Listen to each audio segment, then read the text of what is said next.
You talk golden to me. Welcome to another episode of the Talk Golden to Me video podcast show. Your host, Golden TV, Evan Golden. As always, here in the studios at the Berman Law Group in Boca Raton. Today in studio, as you see him, you've probably seen him from Discovery Channel or just taking over everyone's Instagram feeds the last couple months, man. It's just been amazing. But in studio is Trapper Mike, the Python Cowboy, and what he is doing for conservation purposes. I mean, not just entertainment purposes, because what you do to me is just so intriguing, it's so amazing, it's so entertaining, it's so fearless, but it's so important. And sometimes you watch these awesome videos that you're doing on YouTube and you forget how important what you were doing for the preservation, the conservation of the Everglades for the state of Florida. So you are a wildlife trapper. You are a contracted, only 1 to 25 in the state of Florida, to go out there and actually trap certain animals, pythons, correct? Well, we don't really trap the pythons, and just recently they have hired 25 more individuals. So it is a growing program, which we like. You know, we definitely we need more people out there doing it. So, but we want the right people out there. So, right, absolutely. So you are a professional hunter. You represent Martin County Trapping and Wildlife Rescue, and I learned about you personally through the Python Bowl, the Python Bowl 2020. And what the Python Bowl is, for viewers and listeners that don't know, is, and it's pretty staggering. I didn't know it was this many people, but 750 people from 20 different states all over America came to the Everglades for a bowl to see who will catch the most pythons, who will catch the longest, I think maybe the heaviest. Yeah. So it's a huge competition. How long is it? It was only 10 days, and it was not really the ideal 10 days. You know, it was too warm when we wanted it cold, and too cold when we wanted it warm, kind of thing. But all in all, it turned out all right. 80 pythons were removed. I got 10 myself, or 8 myself, I'm sorry. And either way, it was mostly successful spreading awareness. You know what I mean? You were here having a conversation because of it. So tell me about that, because I'm a little uneducated. Aren't python snakes just a part of the Everglades, another animal in the food chain out there, or that they're an invasive species? Yeah, they're a non-native invasive species, and the reason they're out there is, you know, I guess at the core of it, the reptile trade, but it's not from people just releasing the pythons out there like people really think. We've had pythons in the Everglades since really the 70s from that. And it wasn't a big enough population to really affect the wildlife or the ecosystem. It wasn't a problem until Hurricane Andrew came through, wiped out a breeding facility bordering the Everglades, releasing, you know, close to 1,000 pythons at one shot. And that was kind of, you know, no pun intended, the perfect storm for this species to grab hold and take over. Wow. So I didn't know that was a major impact from Hurricane Andrew. So Hurricane Andrew definitely made its impact on our state outside of time. Wow. So now these things are they have a numbers advantage, and these snakes, do they have any predators? Or no, we're the predator. You know what I mean? That's it. Here and there, they'll get in a scuffle with an alligator. An alligator might win, but from what I've seen personally, more times than not, the python wins. Personally, I've rescued 3 alligators from pythons in the last couple of years, so it shows how often it's happening. Because they're just strangling them. Yeah, I come up on a gator with a python wrapped around it, and I got to separate the two. And now, pythons aren't poisonous, though. No, they're not venomous, you know, but they do have a pretty nasty bite. They got long, recurved, needle-like teeth that, especially on the larger ones, just pierce right in, and, you know, your natural reactions to jerk away, or sometimes a snake jerks away, and teeth will break off in your hand. You got to cut them out or squeeze them out. How many times have you been bit? Countless. It's at this point, it's part of the job. You know, I'm out there. When I catch one, I'm expecting to catch more. They all kind of move at once when it's good. They're all moving. So I'm trying to grab it, get in a bag, and keep rolling. And then at the end of the night, I'll take them all out and euthanize them. But yeah, it's a part of the job, I guess. That tooth, there's a tooth or a claw hanging from the neck there. It's a tooth, an alligator. An alligator tooth. Yeah. Well, the alligators like you that you're saving them out there, so that's nice. That's great. For sure. I do participate in alligator management as well. The state will issue tags depending on areas that need alligator population control, which is very important conservation in Florida. So I do help with that as well. Fearless, man. Did you always have this, I guess, animal type of but I don't want to say instinct, but you are fearless. I mean, you're walking through the muck and the swamp. You don't know what's underneath you, what's grabbing you. I mean, I like it, man. That's what it's all about to me. It's kind of like my church, you know. I'm out there with myself and with God, and it's nice. And I've always had a bond with wildlife and animals, so particularly reptiles. So to me, it's kind of like a dream come true. and you go out there for a while, man. Yeah, sometimes, especially during the good time of year, which is kind of during the fall, when all the nests are hatching, all the big females are coming off their nest looking for their first meal. I'll usually spend, at least a week out there at a time. Can they change the python bowl to a different date so they're out there and they're not all hiding? Yeah, well, they do it during the winter's not too bad because if they do play it right and we have a cold front, it's really good hunting during the day, which they don't want a bunch of newbies out there at night, essentially. So if they were to do it during the best time of year, it's all night hunting. So that's why they do it that way, and I think that's kind of playing it right. Now, when you grab a python, you secure it. I see kind of the technique. You hold it by the tail, and we're going to play a video for some of the viewers. You hold it by the tail, right? That's the first grab, right? So every snake's different. I don't want to say I do that every time. It's wildlife. You never know. Sometimes I roll up on a 17-footer. It's tangled up in bushes. I'm going to go right for the head because there's no way I could pull that snake out of those bushes. They're too strong. They'll pull you out in the swamp. So I'll usually go right for the head in that case. But generally, yeah, I'll go right for the tail. I like to pull the snake out in the open. Where I can kind of work with it, dance around it, and then wait for my moment to shoot in and grab the head. And then from there, it's kind of wrestling with it, tiring it out. It poops and sprays musk everywhere. And what is musk? It's like their pheromones and urine and nasty stuff that they spray out during like mating and in times of struggle as I guess kind of a defense mechanism. It just all squeezes out. I don't know if it's when you grab the tail or when you grab it by the head. Sometimes when you grab the tail. Usually when you grab the tail, they double right back on you. And you're going to kind of dance around them. And then when you actually grab their head and then they try to constrict and really fight, that's when it all comes out.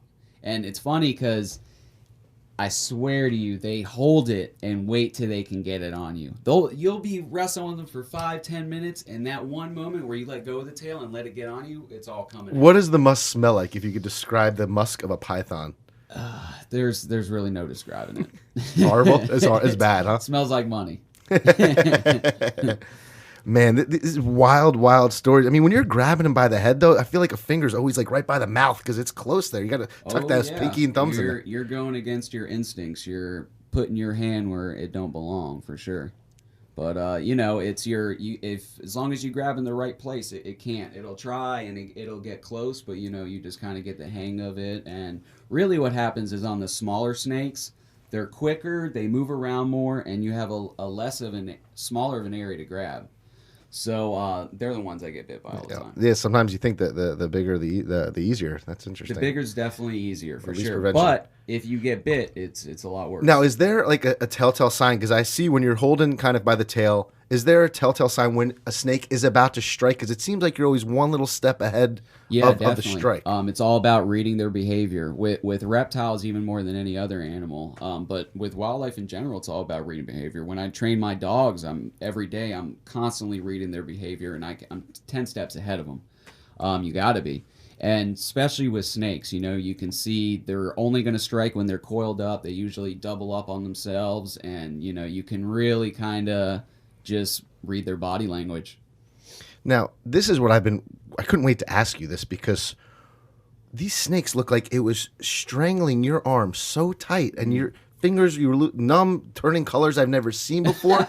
How are you still able to hold on to that snake? It's usually not too long. I have had it times where I've had to walk one out the swamp where I forgot a bag, and when I'm taking it off of my hand, like when I get it off, I can barely move my fingers because they really do power down and crank down on it, and it's easy to see how they can really strangle something. And a snake, what is it? It's just a long, huge muscle, right? Pretty much. Yeah, it's all muscle in there. Solid muscle. Solid muscle. And even more than like I don't know, some of your viewers may have seen a rattlesnake or touched a dead one or something. It's more than any other snake. They're just hard. Like a rattlesnake's kind of soft.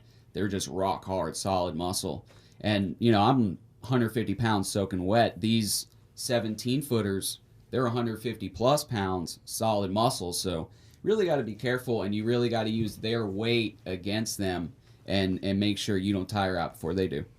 It's fascinating stuff. People that have pythons as pets right now, what is the proper course when it does get too big, or what is the proper course so you don't just let it free? Big thing to keep in mind is a pet python and these wild pythons I'm catching are two totally different things. It's like a feral cat versus your pet cat at the house. But I know myself and many other people offer shelters or rescues for anyone with a reptile, snake, or whatever kind of animal. They can surrender it to us. We'll take it in. So, there's no excuse to release them in the wild. You know what I mean? And if it is a pet snake that's been raised in captivity, a lot of times a zoo will even take it. Unfortunately, zoos won't take these wild ones we catch because they're just too aggressive. A lot of times they won't even eat in captivity. But, there's definitely ways to go about it. Now, going back to how detrimental the pythons are, what are they doing? Are they just eating all the furry animals, which I've kind of heard you say on your shows before? Yeah. So tell me kind of like exactly what the pythons are doing and how devastating and detrimental it is and why. So the main thing, which is what was the telltale sign, is there's a really big problem. There's a whole bunch of pythons out here, is the small fur-bearing wildlife mammals in the Everglades. The populations are down 90 to 99%. They're just non-existent now. I'll be out there for weeks and you don't see anything. You know what I mean? No raccoons, nothing. I will say in the last 2 years of us really hitting it hard, I am starting to see the wildlife pick up. But so they hit the small fur-bearing wildlife really hard, and now, as I said, they're hitting alligators, which isn't too much of nearly as big of a deal. There's plenty of gators, and gators even need management, but the wading birds are getting hit, and their populations have always been struggling in the Everglades. We have a whole bunch of different protected and endangered species out there, and it's working its way up the food chain. Because of that, now panthers are preying exclusively on deer. They've totally wiped out the hog population, which is an invasive species, so that's not that big of a deal. But the deer are getting hit really hard because of it. So it works its way up, and it's really devastated the Everglades. Because they need something to eat. So whatever's not there, they're going to replace it. Exactly. Wow, wild. So the Python Bowl, you are the champion. Like we said earlier, I want to go back to that because 750 people came out there. And, and there were some novices, there's some professional hunters, people that do it for a career. The weather obviously was not ideal for you, but you still were able. Wasn't terrible. You still won the championship. How did you set kind of that goal? It felt like you went in there like, I'm winning this. Like, yeah, for sure. Yeah, I was hitting it like I meant it. I spent 10 days out there straight, sleeping in the truck, and I was hunting day and night. I definitely gave it my all. So, I looked at it win or lose, I'm going to give it my all and be happy with myself that I did that. I know it's anyone's game. At the end of the day, it really is kind of luck. I mean, you use your experience and, your determination to give you the cutting edge, but if the snakes aren't moving and you're not in the right place, you're not catching. So luckily, my determination paid off and got it done with 8 snakes. I was very happy. At the end, actually, that week I was waiting to find out the results. I thought I was tied with another hunter. I didn't know if I had it or not, so it was all up in the air until they called my name. And you're out there just solo, right? There's people that have a team, and you're just out there by yourself? Yeah, I prefer to hunt alone. I feel like I can get more done, cover more ground, and hunt the way I want to hunt. And like you said, at the end of the day, the awareness from the bowl was I think this year maybe more than ever. I just felt that 100%. Yeah, 100%. I knew that too. I knew all eyes were going to be on it. They're really hyping it up, attaching it with the Super Bowl, and because of the TV shows now and everything, it's really all eyes were on it. So that's why I felt it was important for me to really be involved and to kind of show how I feel it's done and to spread my message and everything like that. Well, congratulations to Thank you on winning, setting a goal, accomplishing it, and having a lot of fun and bringing a lot of awareness. So only good obviously came from that. I'm sure you always have the naysayers that bash on what you're doing, right? Oh yeah, yeah, and since I've been getting more recognition, it seems like all the, different haters come out of the woodworks and all that, but whatever, it comes with the territory. And you won. What you win? Like you won a tractor? What they give you a 4-wheeler, right? Yeah, a four-wheeler ATV, Nice. That's awesome, ATV. Yeah, tracker ATV. That's on your property now? Oh yeah, I use it out the ranch and Tell me about this ranch, because I've read that you raise everything from baby raccoons there. You're taking any animal. Are you opening like your own little private zoo there or something? It's kind of turned into that, yeah. Yeah, I try to, rescue and help out what I can for sure. It's hard to, I can't take everyone's dog or cat, obviously. There's already institutions set up for that. But, yeah, I got everything from invasive species, feral hogs, iguanas, to, anything you can imagine. All kind of different ball pythons and boa rescues. Right now, I actually got a whole litter of feral cats I found that I'm trying to rehome. And, yeah, it's all kinds of stuff. What is the? That's cool. You're gonna invite me there one day, right? Absolutely, whenever you I want. gotta check out that ranch, and sure. I'll bring over my puppy to go play with everything. Probably I don't know if it'll survive the zoo there. My little girl's a wuss. Let me ask you this: what is, I guess, the worst things to what's the worst reptile to get bit by in the Everglades? Because I've seen some of these turtles, those things that like snap back. You know what I'm talking about, right? Yeah, those things scare me. Louisiana's got the real big snapping turtles. We got snapping turtles too, but they're like a quarter of the size of theirs. I saw one where this guy's holding it, and the thing like it literally the head came out like head. I couldn't believe it. Yeah, I had nightmares you from gotta that. be careful for sure. I actually have a video on my Instagram me grabbing one, and the whole head comes back like you wouldn't It's believe close. it. Yeah, What would be the worst bites you could get from in the Everglades? I mean, I would say a water moccasin. And that's venomous. Yeah, mainly because you get to hospital and all that. As I found out with rabies, you're looking at like $100,000 for anti-venom. You better hope you got some good insurance and all that. That's anti-venom for water moccasin? Yeah, it's usually like 80 to $100,000, something like that. Jeez. I know rabies cost me, almost cost me $22,000. I don't have great insurance, and thankfully an anonymous donator actually heard about the story, what happened. I rescued some lady's dog from a rabid raccoon, and they covered my whole bill. I still had a couple grand I covered myself, but that's the bad side of it. Did it bite you or claw you, the raccoon? The raccoon had bit me through my glove. Yeah, right through the glove. And then actually just recently it happened for a second time. But thankfully, another rabid one. Yeah. What's the cure for that? How do they?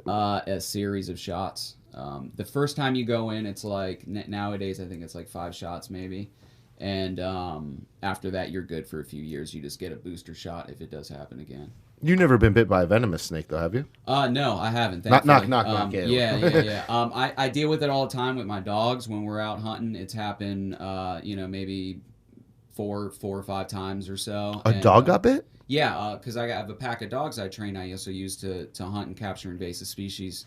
And while they're out working, it can happen sometimes. Yeah. And we have home remedies for it. We use raw hamburger meat. Put a ton of salt on it. They're able to survive? Oh yeah, yeah, great. For sure. We take it to the vet if possible, but sometimes it's in the middle of the night on the weekend, and it's really not possible. So you do what you can in the meantime, and flushing them out with the salt and ton of water and raw hamburger meat is really saved every time. You got a lot of probably solutions with natural remedies and you gotta be crafty for sure. Tell me, so when you catch a huge python snake, what's the process? Because I understand there's a lot of value in that snake. There's a lot of different pieces and parts. Let's walk me through that whole process. You got a huge python. Where's every piece part going? What are you doing with everything part of that snake? So I euthanize a snake. I bring it to the homestead field station. There's a few different stations, but that's the one I prefer.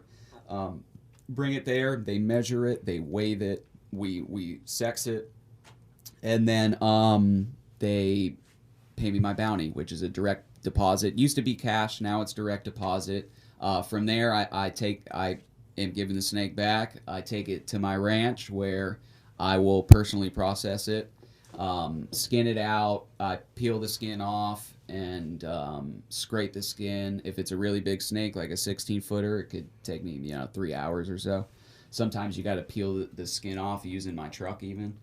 So wow. Yeah, it's a whole process. You have a video of that one? That's yeah, pretty cool. Yeah, I got a bunch of videos on my Instagram. All right, so you got to skin the bad boy. Skin the bad boy. From there, I depending on how fresh the meat is, I might chop it up and freeze it for human consumption and sell it. I have some people that are always interested in it. Or more often than not, I take it back to my feral hogs that I've captured and removed from the ecosystem.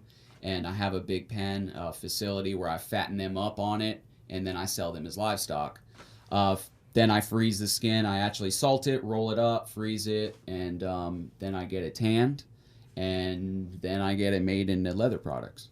Those leather products I then sell on my Instagram, on my website, and at different educational events I do around the state, basically educating people on invasive species and teaching them not to release them in the ecosystem, while also teaching them about the Everglades and the history of gladesmen. Basically, people like me in the Everglades making a living off the Everglades, trying to preserve that way of life and that history, and it pump all that money back into my wildlife rescue. Anything with the skull, is that worth anything? Yeah, and then the skull as well. I have the skull articulated sometimes and sold as educational displays where it's just the bones. Sometimes I'll leave the skin and meat on it and have that preserved and made in like a keychain or a necklace, whatever, Through the whole snake. There's no bones, though, through the whole snake. There's cartilage, though, right? Yeah. So there's bones through the whole snake. Oh, there is bone. But the meat's just like kind of solid muscle, and then you have all the intestines and organs. And actually, sometimes I'll gather up the guts and all that, and we have this Cambodian guy that makes, it's like a sludge of 1,000 cures, he calls it. And what, do you drink that stuff? You rub it on your skin. You can drink it, I guess. Sludge of 1,000 cures. Yeah, I wouldn't drink it. Some makeup lady watching this is going to start ordering that and make some type of lotion out of it. You never know. Is it exciting when you capture a snake, when you do see what's inside of the stomach, to see like what is this thing ate? Is that like exciting to you? Yeah. So I don't open every single one of them up. But you can usually tell when there's something inside, and it's always interesting. I actually last year I found a green iguana inside, and it was the first discovery of its kind, and it was published in New Findings, which is really cool for me because as a little kid I used to read all these reptile magazines and read about these new findings. So it's like, kind of come full circle to where I'm one of those findings now. Was it the iguana or the fact that the python ate the iguana? So it's the fact that the python ate the iguana. So if you think about it, it's a reptile from one continent eating a reptile from a whole nother continent on a whole nother continent. So it's just kind of really crazy. And both are invasive, right? Yeah, both are invasive. Yep. That is crazy when you say it like that. And iguanas are a whole nother story, right? I can't believe how much I've seen. They keep me very busy. They are everywhere now. Everywhere, yep. They're just mating nonstop or something? Yeah, they're exploding out of control. The reason is we haven't had a good cold snap. Now, we did a little bit this year, and that helped. But in the previous years... It was like one day, maybe. It was like half a day. It was one day. Yeah. And, a lot of those iguanas that freeze, if they're left there, they're going to warm right back up, and they're fine. So it's not like the freeze kills them, right? No, you need it for like a whole week, and we haven't had that in years and years. So they're just able to multiply and just totally explode. It's important. They're fast, man. You can catch them with your hands. Yeah, depending. Every iguana is different. Some have been hand fed, and some you can grab them. Some you can't. It's all different. Do they bite? Generally no, but when they do, look out because they hold on and they'll mess you up. But they're not letting go. That's scary. Yeah, generally they don't bite. The Mexican spiny tail iguanas, they bite and they'll open you wide open. All right, so if you're bit by an iguana and it's not letting go, what can you do to get it off of you? You poke in the eye. What do you do? You're screwed. I use like a break stick, like a knife or something. Put in his mouth and twist it and open his mouth up with it. What about those big like orange ones that look like huge? They're iguanas, but the big orange ones. Yeah, they're just big dominant males. Just big dominant males. Yeah, they are everywhere now. And what people are just calling you remove them because they're just crapping all over the places. Well, or eating their stuff. Communities will hire me to come in and remove them, and it's like a full-time job. You can't just eliminate like the king male and then the whole they're all done, or they'll just find it. And it's a constant thing. Even once they have that problem, it's constant maintenance. You know what I mean? It's super hard to find the little ones. You can't trap the little ones, so it's you got to wait for them to grow up and then you kill them. So it's kind of a constant thing. Keeping you busy for sure, huh? Yeah, a little too busy. And they're a big nuisance. Are they affecting though, like the conservation and stuff, as much as the pythons are? Or are they just more? They don't affect the food chain as much like that. You know, they haven't Right. wiped out any species or anything. But yeah, they're definitely a big deal, if not as big of a deal, just in a different way. So they tear up landscaping and vegetation, and they undermine sidewalks, seawalls, housing foundations. It's all infrastructure, you know What are what I they mean? digging or something? Yeah, digging burrows. And the main Oh, thing I thought what they were just in do, the trees. No, and the main thing what they do is they'll take over and destroy native species nest and burrows, including gopher turtles, gopher tortoise, and burrowing owls, which both are protected threatened species. So it's a big deal that it's destroying those eggs and potentially messing up our future populations of those species. Wow. And then when you're doing this, or do you get messages and be like, "You're killing these animals, you're killing these iguanas, you're killing these pythons, stop"? Like, people bother you and think what you're doing is wrong, correct? Since I've really been hitting the social media hard this last year and a half, 2 years, not so bad, no. They're learning. Yeah, people are learning. They see what I'm doing. They see I care about wildlife. Good. I love wildlife more than anything. And Because sometimes I could tell it hurts you that you have to eliminate a I hate it. python. Yeah, and I don't like it. But it's what needs to be done, and I comfort myself knowing the wildlife I'm saving. But like a lot of these hogs, when I catch them, it would be a lot easier for me to kill them, and I'm not making that much selling them alive. I mean, some of them only $50, extra. And but it's like I don't really want to kill this thing. I'd rather get it back to the ranch and kind of turn it into a pet for a little bit. And it's funny, even these feral hogs, they're mean as you. They'll kill you and your dog when you catch them out in the woods. No questions asked. What do they kill you with? The horns? But they got these just big sharp tusks. tusks? The males, yeah, and the females they'll nail you like a freight train. And you gotta really be careful. They're not a domestic pig. what weapons do you have on you when you're out in the Everglades? What I always have on me, I have two knives, a back knife and a side knife I can access real quick. Gun? Oh yeah, I got guns in the truck. But I you're don't keep a out when gun you're on out me. there though. You're not bringing a gun with you. No, it's too much to carry around, and it's just not necessary. You ever see Neverending Story when that wild boar attacked Atreyu and he had to kill it? I'm gonna have to show you this clip. Yeah, you're gonna have to show me. It's a good movie used. That's what I'm thinking of. I'm thinking of this like wild boar chasing you. Yeah. You got to grab your knife and Yeah. save yourself. Yeah, for sure. I mean, I usually got my dog with me or something, But you don't want your dog to get hurt, right? So you'll let. My dogs are trained for that. So they're coming That's in what first they to do. protect. That's their job. That's why I have them essentially. And you can tell it's born into them. It's all they want to do. They know that's what they do. If you were to stick them in the house and try to turn them into a couch dog, they would not be happy. But yeah, the dogs I bring out, they're trained. Most of them, like my lead dog Moose, he's actually with me now in the truck. He's vested up, so he's ready for battle, and he's the one that really hits the hog. He takes the brunt of the force, and he holds the hog there until I get there. I can flip the hog over, tie it up, and then drag it out. A good old hog tie, right? Yeah. That's wild stuff. We are talking with Trapper Mike, the Python Cowboy, the original Python Cowboy. A couple of our viewers and listeners had some questions for you. Hope you don't mind. One of our viewers said, I'm having a problem with something I feel is a cane toad. What is it? How do I know? How serious is this? They wanted about a cane toad. Yeah, so the marine toad, the bufu toads, they're toxic for your dogs. They're toxic to anything, really. How so if they're in Florida, I'm not sure where they are. We have a native toad that looks very similar, can get even similar in size, but the cane toad in particular, they're more brown, and they have these huge oval toxin glands right behind their eyes, kind of like on their shoulders if they had shoulders.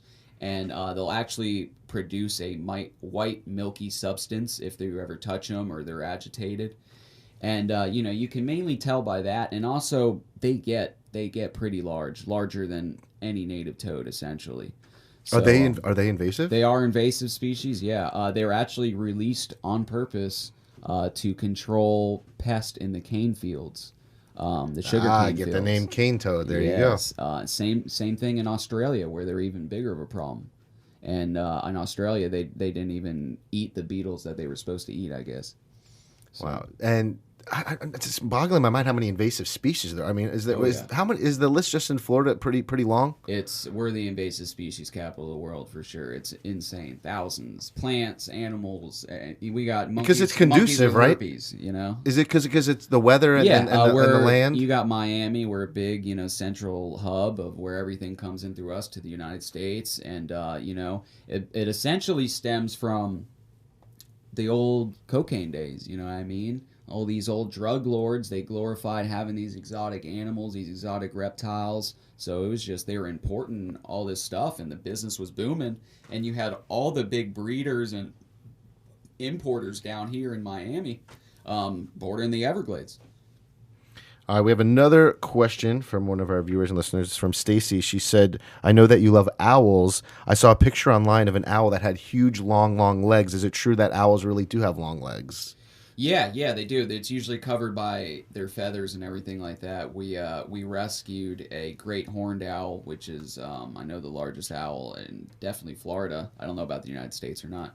And super impressive animal, man. It was like a little ugly chick when we first got it, like the ugliest thing you ever seen. And then after a couple months, it was just like the most impressive bird you've ever seen. And it had these big long legs, big long talons, and I've never seen an animal eat so much. When that thing was an adult, right before we released it back into the wild, it was eating like $15 a day worth of rodents and rabbits and all kinds of stuff. It was wild. It would eat whole chicks and rats and rabbits. I think every day it would eat a rabbit and at least a rat or two. Does it live in a cage, a big cage? No, it was just living, and we had a big screened-in like porch for it, basically. And it was just hanging out and doing. Would you drop live rodents and it would swoop down? No, they're all dead frozen. Yeah. But we did train it to hunt. We would take it out, and we would get some live ones and throw it out and let them mouse around and do all that. And before we released them, we actually released them kind of like in my parents' community, and he was going around and catching like rabbits in the community, and he would go up on people's screen porches and just rip them apart. And like people were calling being like, I need a trapper, I got a nuisance owl. And I'd go there, respond to it, and be like, oh, that's my owl. And it knows to fly back? Oh yeah, and they'd be amazed when they thought I was like Dr. Doolittle when the owl would come right to me. You know what I mean? That is cool stuff. That's awesome. So owls are pretty we took remarkable. them way out west with some other owls and released them, actually with Bush Wildlife. Yeah, I've seen kind of those massacres where I think one time on my lawn something ate like a white thing and I just saw feathers, blood, like they rip apart. Yeah, I was like what happened here? I think I have a picture on my phone. I want to show you this. You'll be like, oh, I know exactly what that is. So unbelievable stuff, man. I could talk to you for like hours and hours because to me, what you're doing is so important. And I've never met anyone as brave as you. Like I think that most people, they see a hole in a weird place in the land, they're not sticking their hand in there. You're like, I got to see what's in there, right? Sometimes, yeah. And you reach in there. But it could be anything in there. Yeah, I mean, I'm not going sticking my hand in any hole I see, but if I think something's in there, I am, yeah. You're getting it. A pretty wild story, but listen, this is how you eat, this is how you survive. You're making a living, but you're helping our communities, you're helping our country, you're helping the geographic land region. So you're serving a very big, important purpose, which is I applaud you for, man. I appreciate that. Doing my best. Yeah, and I think more and more people are learning what you're doing is so important, and it's just wild to me. And legally, can you continuously go out there and get pythons, or is there only a certain time of the year? No, year round. They're an invasive species, no bag limit. As long as you're going about it legally, go for it. What is illegally? Illegally, so you can't shoot them where you're not allowed to use a firearm, which some of these areas you're allowed to, but only during certain times of the year. Basically, if you're grabbing it alive by hand and you're stabbing it in the brain, you're legal no matter where you are, except in the national park, which the Everglades is a huge area, 1.5 million acres. The national park's only a small part of it. So you just got to make sure you're not in the Everglades National Park and you're not in Big Cypress National Park. Unfortunately, if you are in there, they don't like you touching even the invasive species, which I don't necessarily agree with, but that's just the way it is, so we got to respect it. Gotcha. We're speaking with Trapper Mike the Python Cowboy. As always, all of our guests, when they come on the Talk Golden Me show, have to play a quick little game we call Word for Word. It's pretty simple. I'll explain the rules to you only one time, though. I say a word, You say the first word that comes to your mind. You can't repeat, obviously, the same word. Have to be brutally honest. Okay. No cheating, no lying. Producer, give me that little game show music in the background when we play this game. All right, there it is. All right, Trapper Mike the Python Cowboy. Say the first word that comes to your mind. You ready? Musk.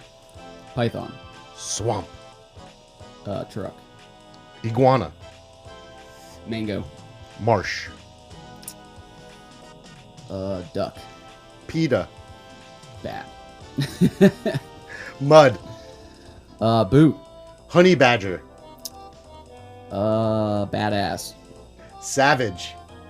Moose. Hog. Moose. Venom. Moccasin. Toad. Cane toad. Iguana. Mango. Strangle. Python. And the cowboy. Wrangle. There it is. That is word for word with Trapper Mike the Python Cowboy, killing it on the Talk Golden Me podcast show. Unbelievable talking to you, man. It's so cool what you do, and it seems like you have a lot of fun doing it. I have a blast doing it for sure. I just get nervous for you out in the Everglades for 10 days, man. I wanted to bring you like dinner. You were probably getting so many DMs. I was like, can I bring you something? Bring it on. I'm gonna meet make you sure at the gates. You never get lost out there. You know all the back roads and everything. Yeah. It's usually when I'm on a levee. I mean, it's for most of the areas, it's a levee that stretches straight out. You can't get too lost unless you go off the levee, which I often do. But I got a handheld GPS, and I'm careful. Because you have to go off the levee to sometimes find all the real stuff. I mean, not everything's right on the levee. Or is there more animals by the levee? Honestly, the levee's the best way to hunt. You can cover the most ground. They're attracted to the levee. There's a lot of animals sent on it. You can see them better because they're kind of out in the open. But sometimes the levee isn't happening, and I'm out there for a few days anyway. I'll park my truck and I'll go out and try to find them. It's a lot harder hunting, and it's a lot less productive. But sometimes that's your only possibility, so you do it. And you make it harder on yourself because you're so committed to education that you set up cameras and videos, so you're not only just hunting, you're making sure that you're documenting to educate. Yeah, it can be difficult times. Sometimes you're probably scaring something away when you're trying to get the right. Yes, I've missed shots before. Right. Shots on an animal I'm trying to take before and stuff like that. I try to do it to where it's not interfering, and usually it's not interfering at all. But it definitely, I got to go about it a little more carefully and slowly because of that. All the guests on the show always we like them to provide some golden nuggets, some words of wisdom. Educate our viewers, our listeners. Hold these in your hand, if you will, for me. And share some words of wisdom, something that you've learned in life that you can now pass on to the viewers and listeners of the Talk Golden to Me show. What are those nuggets telling you? These nuggets are telling me, do what you love, for sure. Do what's important to you, and what gives you a sense of pride. You don't want to end up going to work every day and not believing in what you're doing. There it is. There's some golden nuggets You can have them. from the Python Cowboy Trapper Mike. Man, I really appreciate you coming on today. Thank you. So much education, so much insight. You are a true American badass. I look up to you. You're an inspirational role model. I don't know if I'd come out with you to the Everglades. I kept thinking, like, I want to go out there with him, but I don't know if We'll start you off with the ranch. All right, yeah, let's start with the ranch. Baby steps. That ranch seems scary, the stuff you got there, though. You got to watch where you're walking. No, it's You all got contained. swooping You're owls, good. you got cane toads, you got No, rabid you're good. raccoons. You're good. You're good. They're all gone. We're talking with Trapper Mike. If you ever need his services, of course, just look him up online. It's very easy to find. He is the Martin County Trapping and Wildlife Rescue Company. But Trapper Mike the Python Cowboy, there's no one better in the business. There's no one better than him that is preserving and protecting our Everglades right here, which is literally maybe 15, 20 minutes from the studio right here. So what you're doing, again, like I said, we applaud you. Awesome speaking with you, getting to know you as a person. You're a cool guy, fearless. Like I said, the all-American badass. But Python Cowboy viewers and listeners, I hope you liked speaking and learning from him. What a tremendous man. Follow him on social media. He is the Python Cowboy on Instagram. Like I said, you go to his website. He sells some awesome stuff from snake skin to teeth and Florida Panther claws. I don't know if he has those. Don't say that. He doesn't have Definitely don't have that. Cut that part. But we appreciate you for joining another episode. Like, share, subscribe. This episode helps us bring on awesome guests like Trapper Mike the Python Cowboy. But we got to go. We're out of here. Peace. This is Golden TV from the Berman Law Group. Trapper Mike, let's get out of here. We're off air. Nice. Great show. That was awesome, dude.